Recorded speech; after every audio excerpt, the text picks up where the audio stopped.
আসসালামু আলাইকুম বন্ধুরা, আশা করছি আপনারা সকলে ভালো আছেন আর আল্লাহর অসীম রহমতে আমরাও খুব ভালো আছি। তো আজকের আমার রেসিপি হচ্ছে ভেজ মোমো রেসিপি। এত সুন্দর তুলতুলে নরম হয়েছিল আর খেতেও কিন্তু ভীষণই মজাদার হয়েছিল। ছোট থেকে বড় কিন্তু এই মোমোর কথা শুনলে কিন্তু জিভে জল আসে। আর ভেজ মোমোটা এত সুন্দর হয়েছিল যা বলে বোঝাতে পারবো না। তো চলো কেমনভাবে এই ভেজ মোমো রেসিপিটা বানিয়েছি তো শুরু করা যাক। তো এখানে আমি একটা বড় সাইজের বাঁধাকপি নিয়েছি। বাঁধাকপিটা অর্ধেকটা নেব, পুরোটা নেব না। আর কেটে নিলাম, অর্ধেকটা সাইড করে রেখে দিচ্ছি।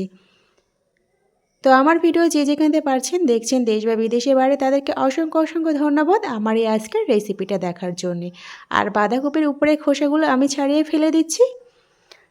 আর এখানে আমি দুটো গাজর নিয়ে নেব। আর এখানে একটা রসুন নিয়ে নিলাম। আর এক টুকরো আদা নিয়ে নিলাম, বেশ একটু বড় সাইজের আদা নিয়ে নিলাম। আর এখানে আমি পেঁয়াজ নিয়ে নিচ্ছি। তো আপনাদের পছন্দ মতো সবজি নেবেন। আপনারা চাইলে শুধু বাঁধাকপি দিয়েও বানাতে পারেন। তো এখানে আমি এই যে হ্যান্ড চাপার দিয়ে আমি এইগুলোকে সব ভালোভাবে পরিষ্কার করে সবজিগুলো ধুয়ে নিয়ে আর এখানে গ্রেট করে নিয়েছি।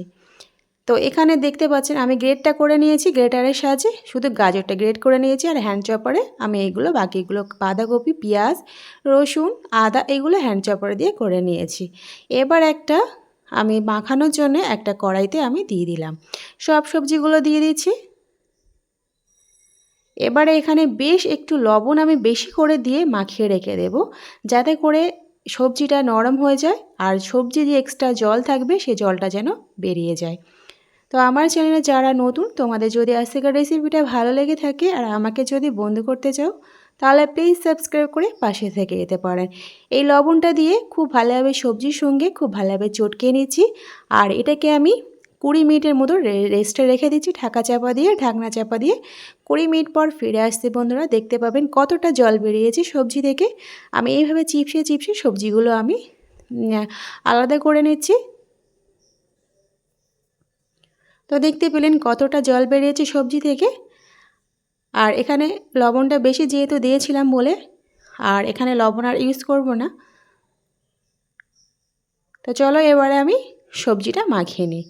এবার ওই কড়াইতে আমি সবজিটা ঢেলে দিলাম মাখানোর সুবিধার্থে। এবারে আমি বেশ কিছুটা কাঁচা লঙ্কা এখানে দিয়ে দিলাম। আপনারা আপনাদের মতো ঝালটা কম বেশি বাড়িয়ে কমিয়ে নেবেন। আর এখানে একটু বাটার ইউজ করছি 2 চামচের মতো। এই বাটারটা দিলে কিন্তু ভীষণ একটা ফ্লেভার সুন্দর আসে আর খেতে কিন্তু ভীষণই মজাদার লাগে এই বাটারটা দেওয়ার ফলে। তো বাটার দিয়েছি, দেওয়ার পরে আমি সবজির সঙ্গে খুব ভালোভাবে মিক্সড করে নিচ্ছি। বেশি কিছু লাগবে না এই ভেজ মোমোর জন্যে। এখানে একটু সয়া সস দিয়ে দিলাম। দেওয়ার পরে আবারও আমি সবজির সঙ্গে মাখিয়ে নিচ্ছি। আমি আর কিচ্ছুটি দেবো না, শুধু এখানে লবণ আর বাটার আর হচ্ছে সয়া সস, এই 3টে উপকরণ দিয়ে খুব ভালোভাবে মাখিয়ে নিয়েছি। নেওয়ার পরে এটাকে রেস্টে রেখে দিয়েছি। আর এইদিকে একটা ডো করে নেব, ময়দার ডো। তো এখানে একটা কড়াই নিয়ে নিলাম, আমার মাখানোর সুবিধার্থে একটু বেশ বড় কড়াই নিয়ে নিয়েছি। এখানে আমি 2 কাপের মতো ময়দা নিয়েছি। আর এখানে আমি 2 কাপের মতো কর্নফ্লাওয়ার নিয়ে নিলাম। আপনারা চাইলে 3 কাপের মতো ময়দা নিয়েছি। আপনারা চাইলে কিন্তু শুধু ময়দা দিয়েও কিন্তু বানাতে পারেন। এখানে 2 কাপের মতো কর্নফ্লাওয়ার নিলাম আর 3 কাপের মতো ময়দা নিয়েছি। এবার একটু স্বাদ মতো লবণ দিয়ে দিলাম। দেওয়ার পরে খুব ভালোভাবে ময়দার সঙ্গে কর্নফ্লাওয়ারটাকে খুব ভালোভাবে মিক্সড করে নিয়েছি। আর এখানে উষ্ণ গরম জল এখানে ইউজ করছি। করার পরে এখানে খুব ভালোভাবে অল্প অল্প জল দিয়ে বারে বারে একটা ডো করে নেব।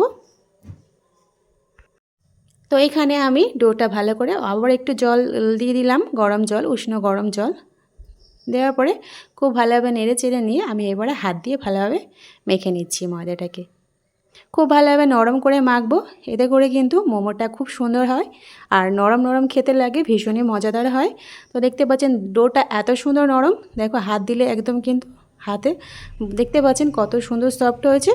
আর এটাকে আমি একটু রেস্টে রেখে দেবো 10 মিনিটের জন্যে। 10 মিনিট পর ফিরে আসছি বন্ধুরা। আপনাদের যদি হাতে সময় না থাকে তাহলে রাখার কোনো দরকার নেই, সাথে সাথে বানিয়ে নিতে পারেন। তো আরও 10 মিনিট পর এখানে আমি আবারও কিছুক্ষণের জন্য ময়দাটাকে খুব ভালোভাবে চেনে নিচ্ছি বা মেখে নিচ্ছি। তো মাখানো হয়ে গেছে। এবার আমি মোমোর শেপটা করে নিতে চাই। এখন ছোট ছোট করে আমি লেচি কেটে নিয়ে নিচ্ছি। এবার আমি কীভাবে বানাচ্ছি আপনারা দেখলেই বুঝতে পারবেন।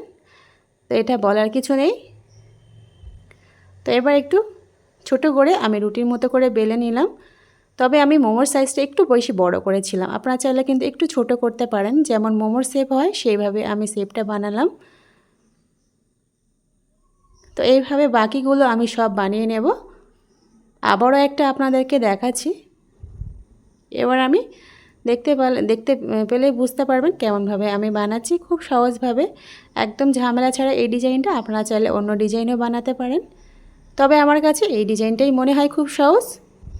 তো যাই হোক, এখানে আমার আরও সব বানিয়ে রেখেছিলাম, সেগুলো তো অত দেখানো সম্ভব নয়, তাই এগুলো শুধু আমি ফার্স্টেটাই দেখালাম, পরে সে বাকিগুলো বানিয়ে আমি স্টিমে দিয়েছিলাম। এবার আমি মোমো স্টিম নিয়ে নিলাম, এখানে একটু অয়েল ব্রাশ করে নিচ্ছি। এবার এক এক করে মোমোগুলো দিয়ে দেব। তো সন্ধ্যাবেলায় কিন্তু এই মোমো যদি সাথে থাকে আর তার সঙ্গে কিন্তু ঝাল ঝাল সস আর যদি একটু স্যুপ থাকে, আমি স্যুপ বানিয়েছিলাম সেটা আর দেখানো হয়নি, তাহলে কিন্তু সন্ধ্যাটা কিন্তু ভীষণই জমে যাবে। আর ছোটোতে থেকে বড় কিন্তু সবারই এই মোমো কিন্তু ভীষণই প্রিয়, আর মোমোর কথা শুনলেই তো সবারই কিন্তু জিভে জল আসে। তো মোমোগুলো এখানে আমি দিয়ে দিলাম সবগুলো, একটু গায়ে না দিয়ে একটু ছাড় ছাড় করে দিয়েছি, কারণ মোমোগুলো একটু কিন্তু ফুলবে। এখানে বেশ কিছুটা জল দিয়ে দিলাম নিচের থাকেটায় মোমো। এবার আমি ঢাকনাটা বন্ধ করে দিয়ে এখানে আমি 30 মিনিটের জন্য ভাপিয়েছিলাম।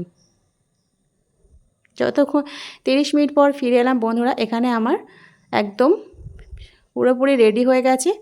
তো বন্ধুরা কেমন লাগলো কমেন্টে কিন্তু জানাতে ভুলবেন না, লাইক করবেন, প্রয়োজনে শেয়ার করবেন।